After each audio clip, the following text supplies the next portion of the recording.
de que hay muchos pasajes en la Biblia que nos hablan acerca de la eternidad de Dios. Por ejemplo, vamos a ir ahí un momentico al Salmo 92.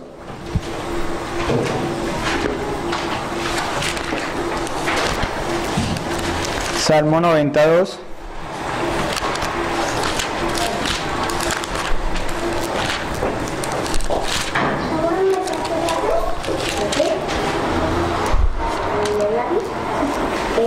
Dice el Salmo 92: antes que naciesen los montes y formases la tierra y el mundo, desde el siglo y hasta el siglo, tú eres Dios. Este pasaje nos habla que antes que existieran los montes que nosotros podemos ver en la naturaleza, antes de ellos Dios ya existía, pues Dios es eterno. Si nosotros nos extendemos hacia el pasado, miramos todo el pasado, Dios ha existido, y si nosotros miramos hacia la eternidad, Dios siempre existirá. El Señor siempre ha sido glorioso.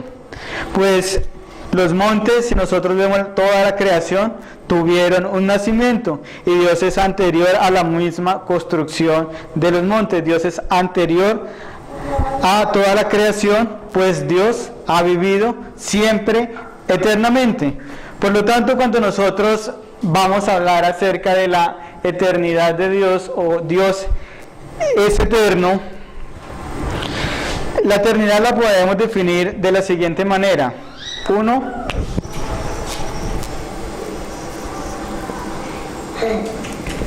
Dios no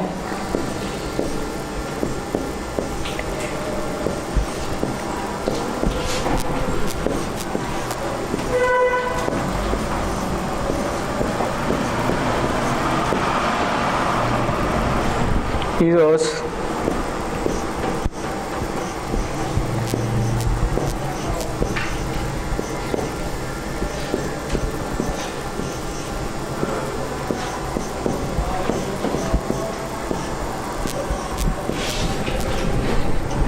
Así nosotros podemos definir la eternidad de Dios.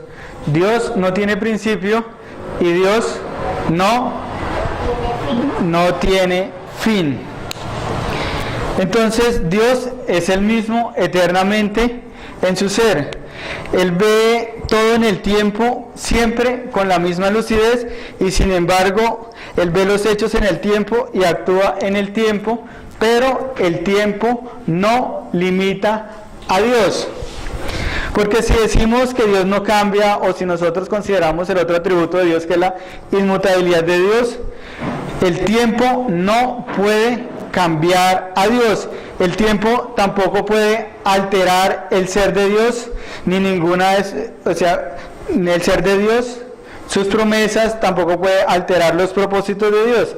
Por decirlo mejor, de alguna otra manera, el tiempo no puede alterar ninguno de los atributos de Dios, ya que muchos pueden llegar a pensar que con el tiempo Dios cada vez está llegando a aprender más nuevas cosas, pero nosotros considerar esto sería un error, pues Dios no aprende nada nuevo, ni tampoco se le olvida nada, porque su conocimiento es perfecto. El conocimiento de Dios es un conocimiento perfecto. Por lo tanto, el paso del tiempo no va a aumentar ni tampoco va a disminuir el conocimiento de Dios. Dios sabe todas las cosas pasadas, presentes, y Dios también conoce todas las cosas futuras, y todas las sabe con igual lucidez.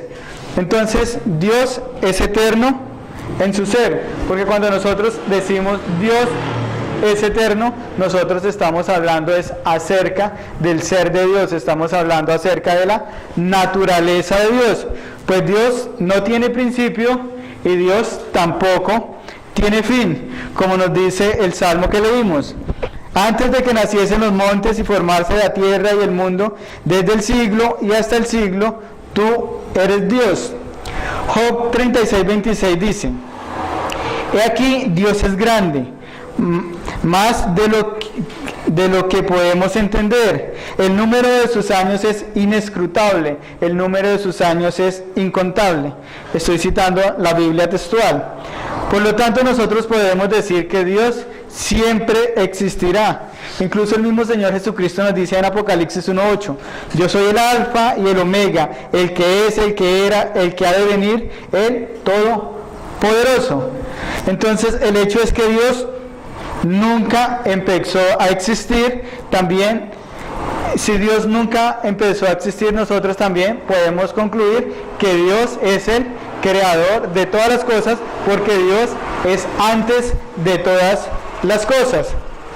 Entonces, antes de que Dios empezara a crear todo el universo que nosotros podemos ver y contemplar, no había tiempo. Por lo menos no en el sentido en que nosotros experimentamos el tiempo, porque nosotros experimentamos el tiempo por sucesión de acontecimientos, un acontecimiento tras otro acontecimiento.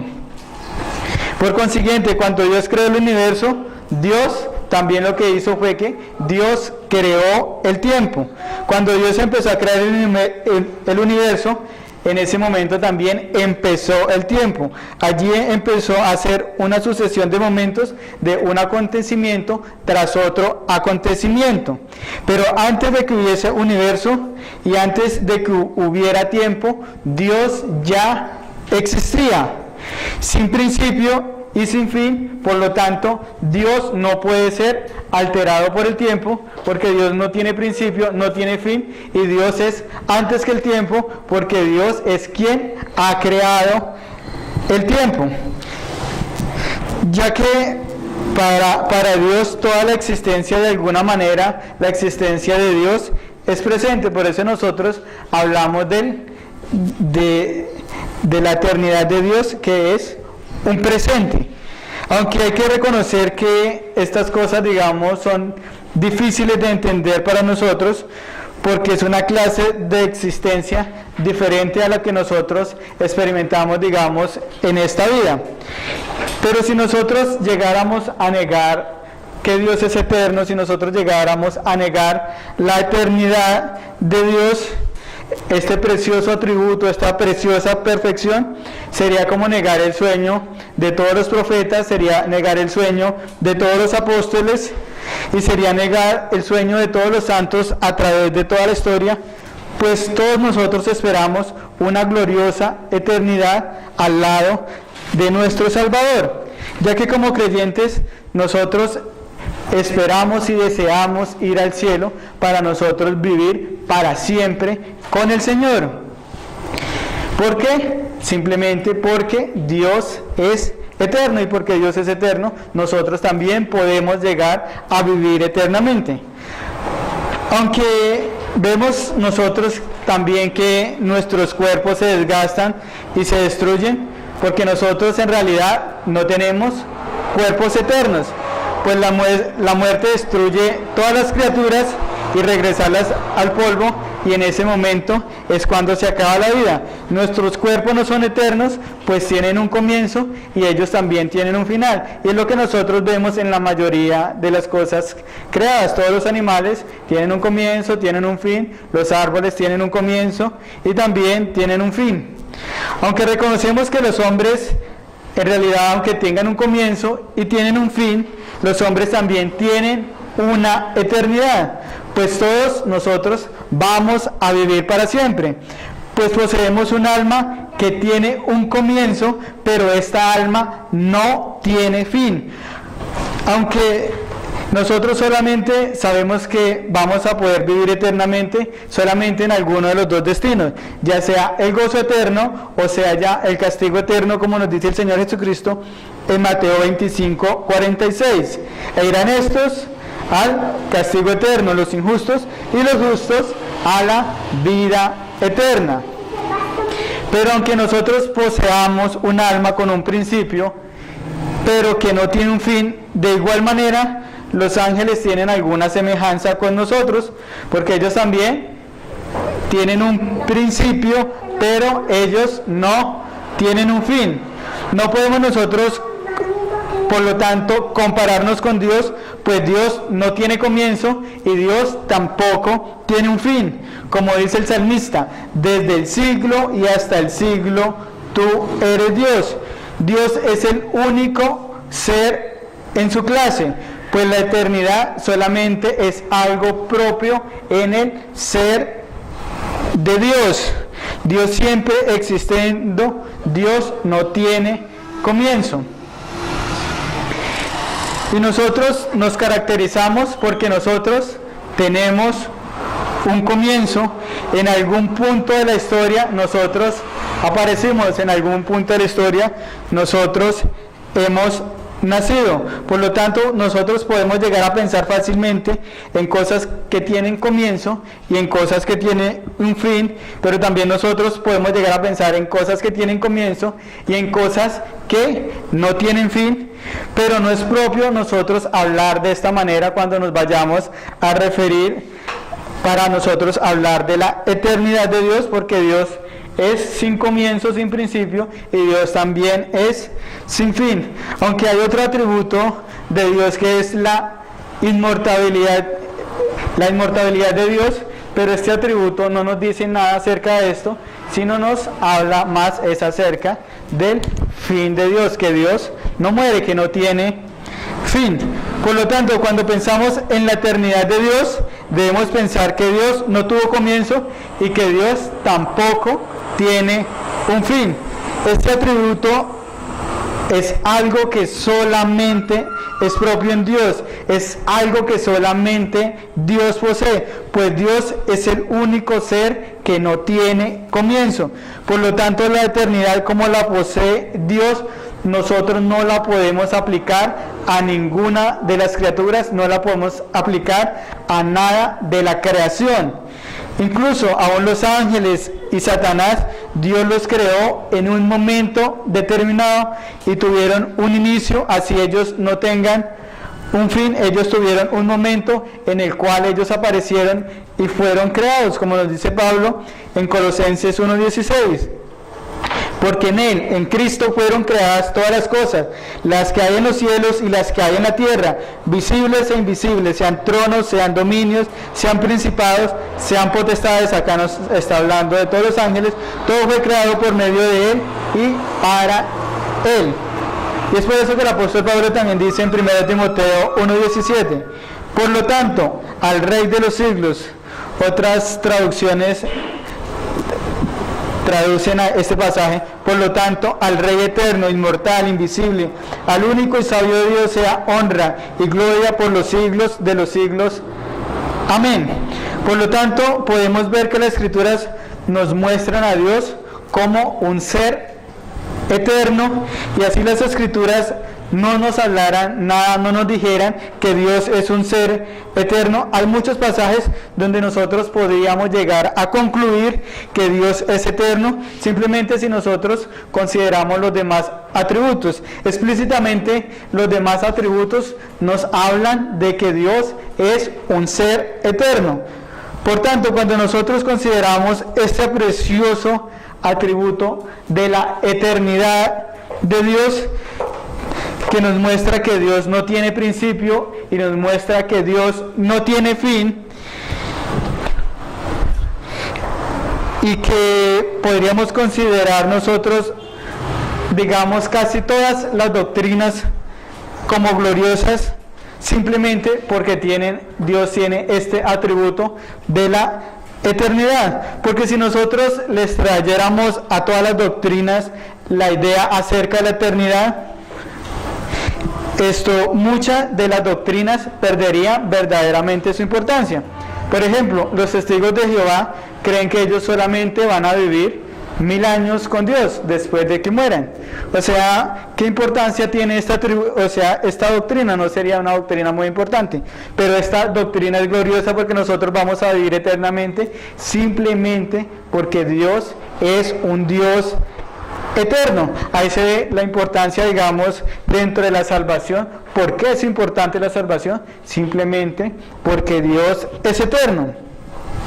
Dijo Moisés en oración, desde el siglo y hasta el siglo tú eres Dios. Desde el punto de desaparición hasta el punto de desaparición, tú eres Dios. Sería otra forma de traducir este pasaje. La mente retrocede en el tiempo hasta desaparecer en las tinieblas del pasado, para después mirar hacia el futuro, hasta que el pensamiento y la imaginación queden exhaustos y Dios se halla en ambos puntos sin haber sido afectado por ninguno de estos dos puntos. El tiempo es lo que marca el comienzo de todas las cosas creadas. Y puesto que Dios nunca empezó a existir, nosotros no podemos aplicar esta idea de comienzo a Dios. El comienzo es una palabra de tiempo, pues solamente nosotros la podemos aplicar a algún punto en el tiempo. Pero esta palabra no puede tener significado para aquel que habita en la eternidad, como dijo Isaías en Isaías 57:15. Porque así dijo el alto, el sublime, el que habita la eternidad. Dios habita en la eternidad.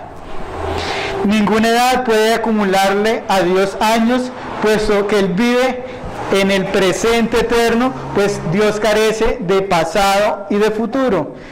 Isaías nos dice que Dios habita en la eternidad.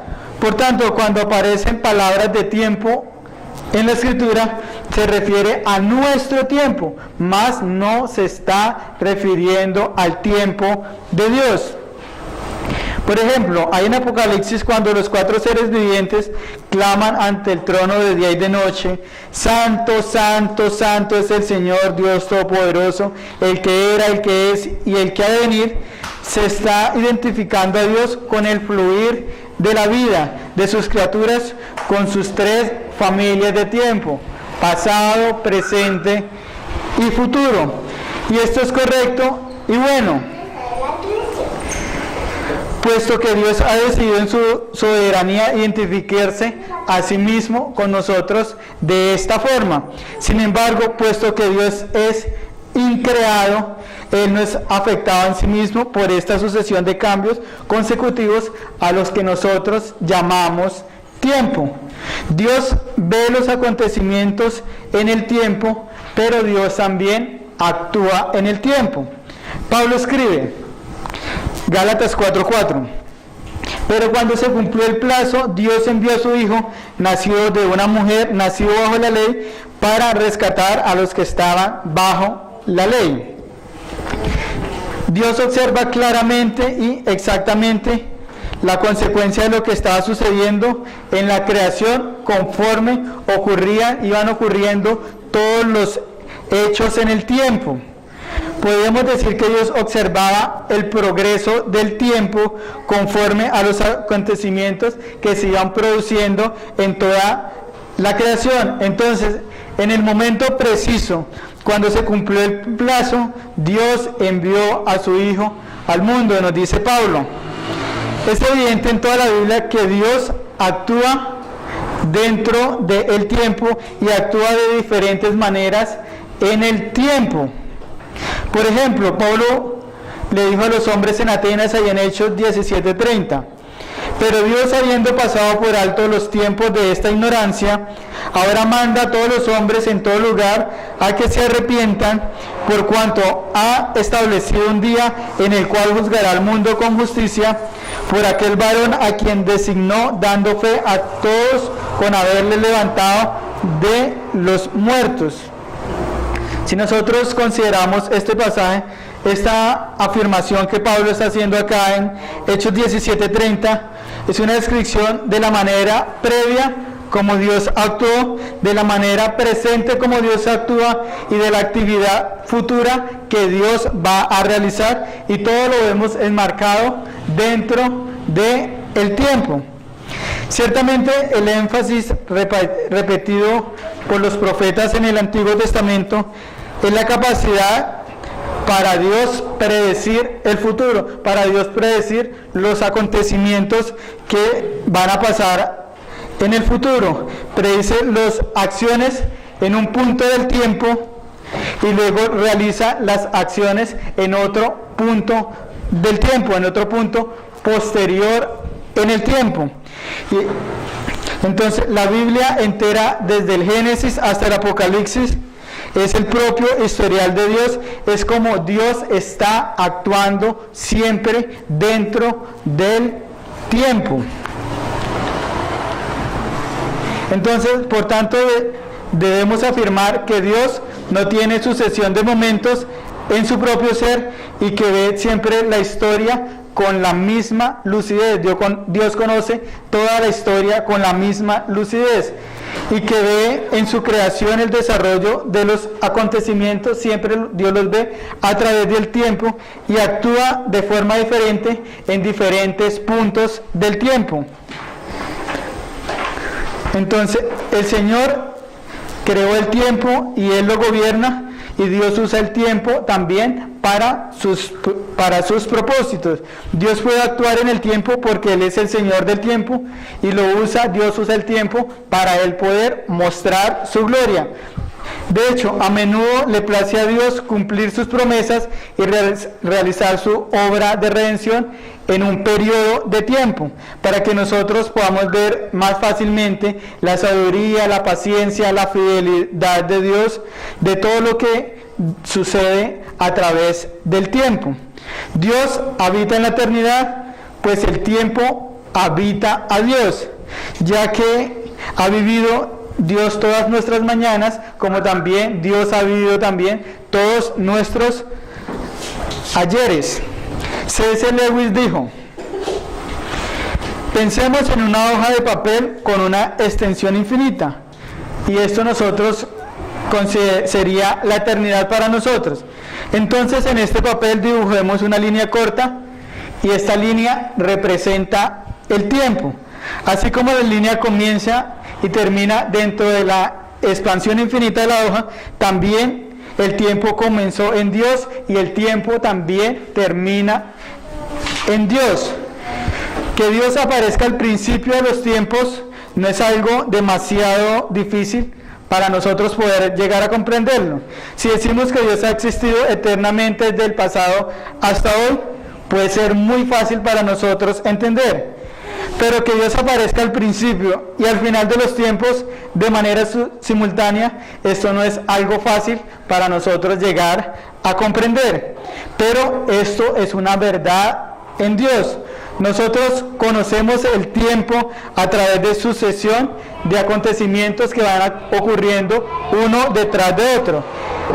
Es la forma que le damos razón a los cambios consecutivos que se encuentran en el universo. Los cambios no se producen de un solo golpe, sino son cambios en sucesión, uno tras otro. Y eso es lo que a nosotros nos da la idea de tiempo. Nosotros esperamos que el sol se mueva de este a oeste, entonces hay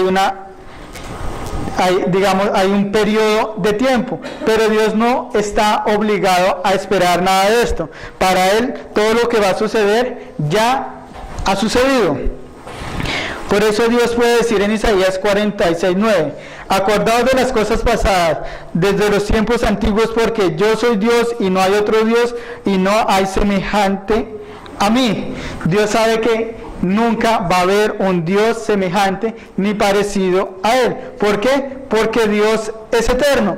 Por lo tanto, Dios ve junto el final, como también Dios ve junto con el principio, porque la duración infinita, que es la eternidad misma, incluye toda la sucesión de tiempo.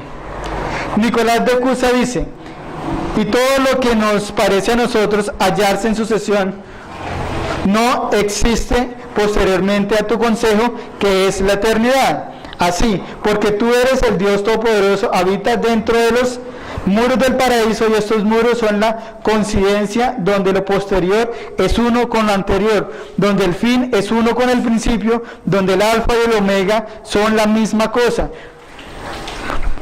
Porque el ahora y el entonces coinciden en el círculo de los muros del paraíso. Pero, Dios mío, absoluto, eterno, tú existes, pronuncias tus palabras más allá del presente y del pasado. Entonces nosotros vemos que el tiempo habita en Dios porque Dios es eterno. Moisés, siendo muy avanzado de edad, nos dice en el Salmo 92, antes que naciesen los montes y formasen la tierra y el mundo, desde el siglo y hasta el siglo, tú eres Dios. Este salmo lo que hace es celebrar la eternidad de Dios.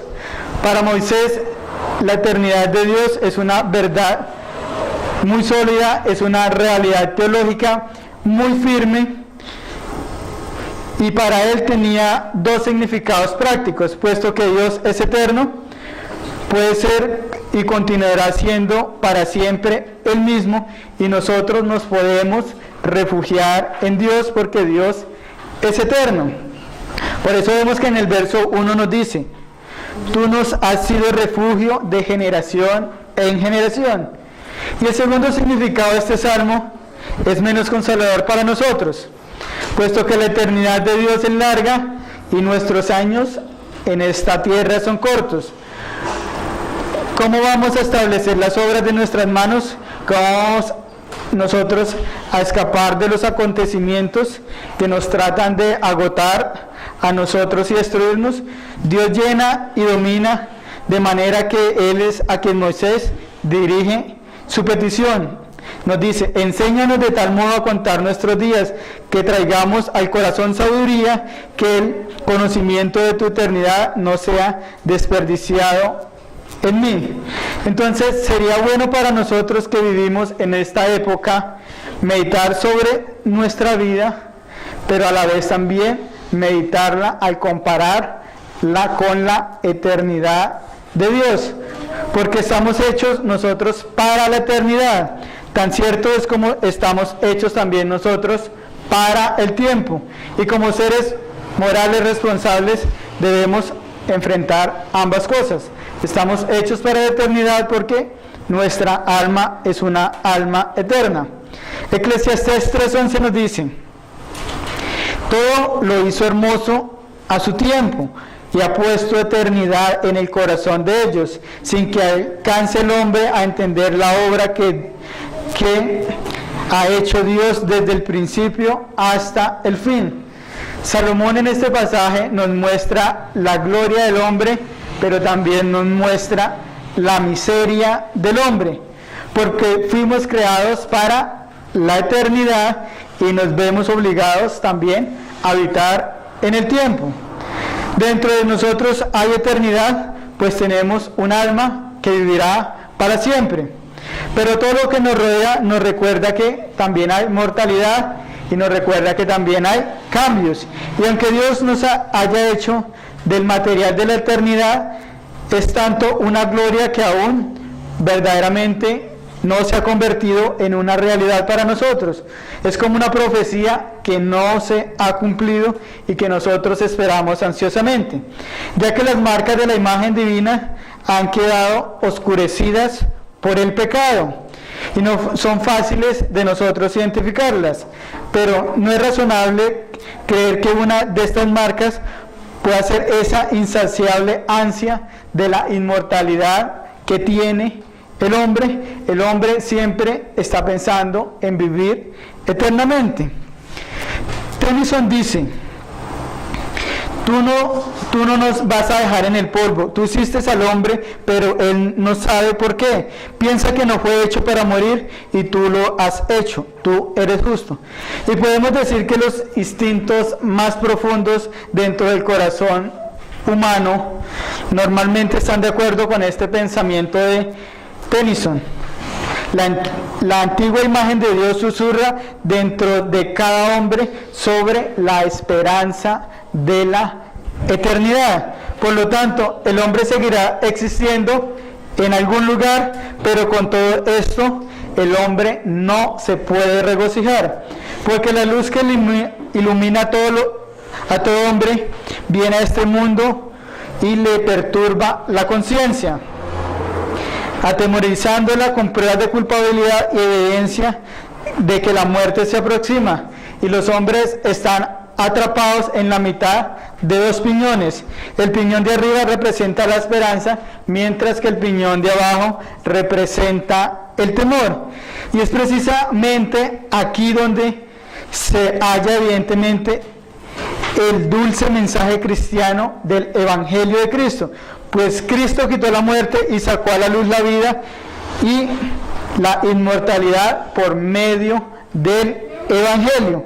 Pues nosotros siempre existiremos en el tiempo, aunque no es correcto decir que el cielo será sin tiempo o sin presencia de tiempo o paso del tiempo. Más bien, por cuanto somos criaturas finitas, necesariamente vamos a experimentar acontecimientos unos tras otros en el cielo. Incluso el pasaje que habla en cuanto a que no hay noche en el cielo también menciona el hecho de que los reyes de la tierra traerán a la ciudad celestial todas las riquezas y el honor a las naciones. Apocalipsis 21-26. Estas actividades de traer cosas a la ciudad celestial y andar en la luz de la ciudad celestial implican hechos, acontecimientos que ocurren uno tras otro acontecimiento. Por consiguiente, en el cielo todavía hay sucesión de momentos uno tras otro, como nos dice el Apocalipsis 21-26, porque estas cosas van a suceder una tras otra. Experimentaremos la vida eterna no como una duplicación exacta del atributo de Dios de la eternidad, sino más bien como una duración de tiempo que nunca va a terminar. En el cielo, nosotros como pueblo de Dios experimentaremos la plenitud de gozo en presencia de Dios por toda la eternidad. No en el sentido de que no vamos a experimentar tiempo, sino en el sentido de que nuestra vida va a durar para siempre. Ya no habrá noche, no necesitarán luz de las lámparas ni el sol, porque el Señor Dios los alumbrará y reinarán por los siglos de los siglos. Apocalipsis 22:5. Voy a concluir con una cita de Bernardo Cluny, quien escribió poco antes de encontrarse con su verdugo. Dice: la eternidad de Dios y la mortalidad del hombre se unen para persuadirnos que la fe de Jesucristo no es una opción, para cada uno de los hombres se trata de escoger entre Cristo o escoger entre la tragedia eterna.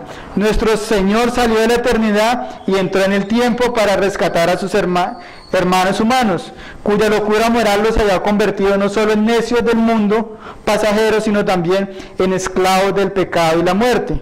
Una breve vida es lo que nos toca aquí, una breve angustia es lo que tenemos. Cuidado de corta vida, la vida que no conoce fin, la vida sin lágrimas está allí y solo se encuentra en Dios, nuestro Rey y herencia. En la plenitud de su gracia le veremos para siempre y le adoraremos cara a cara. Amén.